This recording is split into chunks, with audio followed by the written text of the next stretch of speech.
अस्सलाम वालेकुम। मैं एक वर्किंग कर रहा था। मुझे ख़रीदनी नहीं है दोनों में से कोई भी गाड़ी, लेकिन एक वर्किंग कर रहा था कि करोला क्रॉस और स्पोर्टेज फ्रंट व्हील ड्राइव को कंपेयर करूं कि एक हाइब्रिड गाड़ी और एक नॉन हाइब्रिड गाड़ी आपको कितनी फ्यूल सेविंग देती है। तो उस पर मैंने एक एक्सेल शीट बनाई है। अगर आप में से किसी को ये चाहिए हो तो मुझे कमेंट में अपना ईमेल एड्रेस दे दें, मैं आपको ईमेल कर दूंगा। तो अच्छा, करोला क्रॉस की जो क्लेम्ड फ्यूल एवरेज है वो तो ज़्यादा ही है, पर हम इसको 20 रखा हुआ है मैंने यहाँ पे। और स्पोर्टेज फ्रंट व्हील ड्राइव की 10 रखी हुई है। ठीक है, तो यूँ समझे कि आधी है स्पोर्टेज की एवरेज।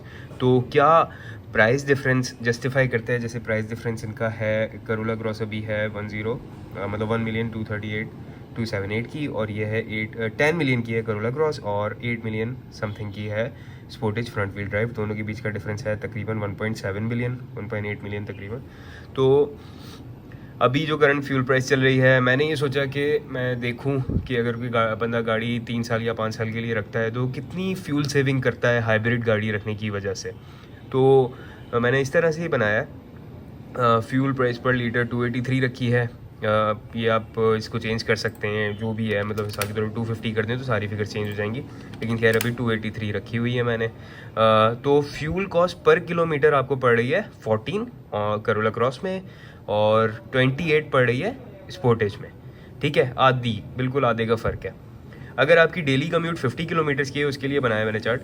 50 किलोमीटर्स की अगर आपकी डेली कम्यूट है तो रोज़ाना आपको 708 रुपीज़ का आपका फ्यूल जलेगा इस फ्यूल प्राइस पे करोला क्रॉस में, और 1415 का फ्यूल जलेगा स्पोर्टेज में। ठीक है, 30 डेज़ में आपका 21,225 रुपये का, और इसी तरह अगर आप 30 डेज़ स्पोर्टेज चलाते हैं तो 42,450 का आपका इसमें चलेगा।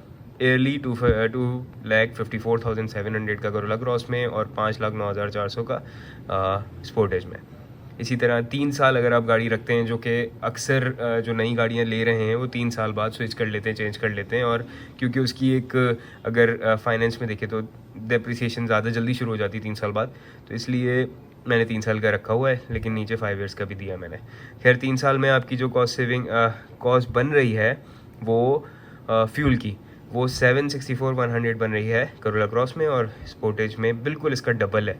तो सेविंग आपकी जो मिली है आपको, वो मिली है 764,100। अगर आप करोला क्रॉस रहते हैं बनिस्बत स्पोर्टेज की, तो आपने इतना फ्यूल बचा लिया है, ये वाला फ्यूल आपने बचा लिया है। और अगर आप 5 साल रखते हैं तो आप 12,73,500 बचा लेंगे। ठीक है, करोला क्रॉस रखने की वजह से। लेकिन चलें, अगर 5 साल भी रखते हैं आप, तो क्या ये जो प्राइस का डिफरेंस है जस्टिफाइड है? करोला क्रॉस और स्पोर्टेज फ्रंट व्हील ड्राइव, अगर आप देखें गाड़ियों को, तो स्पोर्टेज फ्रंट व्हील ड्राइव में आपको पैनोरामिक रूफ मिलती है, इसमें एक सिंपल सी मून रूफ है, और इसमें आपको इलेक्ट्रॉनिक हैंड ब्रेक मिलता है। इसकी बिल्ड क्वालिटी वगैरह मेरा ख्याल है थोड़ी सी बेहतर है, या चलें कंपेरेबल भी है। तो मैंने तो खैर इन दोनों को एक ही कैटेगरी में रख के कंपेयर किया है, क्योंकि ऑल व्हील ड्राइव से मैंने ही कंपेयर किया करोला क्रॉस को। ऑल व्हील ड्राइव में ज़्यादा ऑप्शन है। तो अब देखें, अभी जो करंट प्राइस है 10,238 है, मैंने पाक व्हील से निकाली है। फाइलर्स की इतनी है, और ये फिर आप Corolla Sportage front wheel drive की इतनी है। तो ये दोनों प्राइसेस को भी मैंने यहाँ पे इनकॉर्पोरेट किया है। डिफरेंस इन प्राइस इनका है 1.7 मिलियन, 1.8 मिलियन अराउंड। तो 1.8 मिलियन का जो डिफरेंस है वो आपको फ्यूल सेविंग से तो नहीं मिल रहा, अगर आप 5 साल भी रखते हैं। ठीक है, तो अब इसके अलावा जो चीज़ें आप कंसिडर कर सकते हैं वो ये है कि करोला क्रॉस में ऑयल चेंज होता है तकरीबन 10,000 किलोमीटर बाद, क्योंकि हाइब्रिड गाड़ी है। हाइब्रिड गाड़ियों में थोड़ा सा बेहतर फ्यूल एवरेज होती है, और इसी वजह से ऑयल चेंज का भी यहाँ पे ड्यूरेशन थोड़ा ज़्यादा होता है। और स्पोर्टेज में आपको वही 5,000 पे करवाना पड़ेगा, ये थोड़ी सी और बचत हो जाएगी, लेकिन मुझे नहीं लगता वो फिर भी इतनी ज़्यादा है कि आप उसको जस्टिफाई कर सकें इस प्राइस डिफरेंस को। तो ये मैंने छोटी सी वर्किंग की थी। मैंने सोचा कि यार बातें बातें करते रहते हैं लोग, और कि यार हाइब्रिड गाड़ी है वो, तो ये किसी भी गाड़ी के साथ आप बना सकते हैं। इस चार्ट को आप इधर एक्वा और विट्स का बना सकते हैं, नॉन हाइब्रिड और हाइब्रिड गाड़ी का। तो ये मुझे वर्किंग मिली है, मैंने सोचा आपसे शेयर करूं।